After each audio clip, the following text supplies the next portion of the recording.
बात को खोजते हुए इस कलीसिया में आया ताकि परमेश्वर आपके दिल को छूने पाए। So there are three kinds of people in the sight of God whom are being beautifully portrayed in this simple Christmas story. और फिर यदि आप लोग इस क्रिसमस की कहानी जो आपके सामने प्रकट की गई है उसमें तीन प्रमुख व्यक्ति या तीन सुंदर चरित्र आपके सामने आते हैं जिनको इस कहानी में महत्व दिया गया है। In this story we see all kind of hearts, okay? All the hearts of all the different seekers. और फिर यहाँ पर हम लोग देखते हैं उन खोजी लोगों के या जो लोग खोज रहे हैं उनके अलग-अलग हृदय की दशा को आप यहाँ पर देख पा रहे हैं। Can I have a PowerPoint? I told you to just keep the PowerPoint on. Don't leave the stage blank. The next one, no? Proverbs 4:23. और नीति वचन की किताब उसका 23 अध्याय।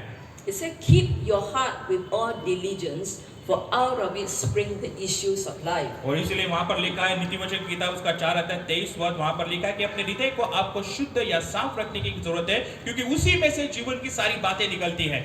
If you look at life situation, every issue in the world, all right, if you come to any conclusion, it is really the cause, of any issue in life. The root problem is the heart. और यदि आप लोग इस अपने जीवन में झांकने की कोशिश करेंगे या संसार में देखने की कोशिश करेंगे, हर एक मुद्दा, हर एक बात यदि आप लोग देखोगे हमारे हृदय से, हमारे दिल से जुड़ी हुई है। I just showed the example of all this murder, right, took place right in Delhi. It's all because of the wickedness of heart, the evil of heart.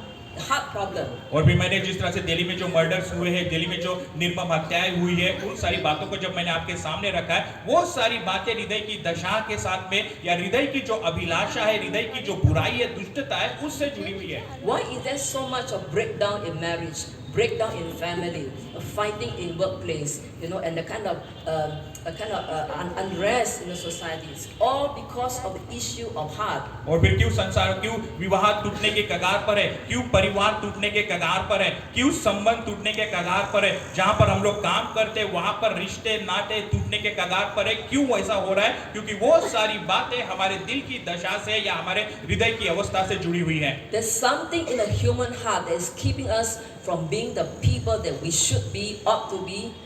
और फिर एक ऐसी बात जिस तरह से परमेश्वर हमें बनाना चाहते हैं या जिस तरह से परमेश्वर हमारे जीवन से चाहते हैं, वो बातें पूर्ण करने के लिए कुछ ऐसी बातें जो हमें पीछे रख रही हैं। See, society, families, and relationships are broken today. Why? It's because of a lack of compassion or a love or a lack of wanting to be involved ourselves in the life of other people or in the needs of the world. और फिर क्यों समाज, यदि आप लोग देखने की कोशिश करें, समाज, हमारा परिवार, हमारे आसपास का जो काम का जो क्षेत्र है वो टूटने के कगार पर है क्योंकि हमारे मन में, हमारे दिल में वो करुणा, वो दया नहीं है, हमारे दिल में वो प्रेम की कमी पाई जाती है। So what kind of heart do you have in seeking for truth? What kind of hearts do you have in seeking for the Savior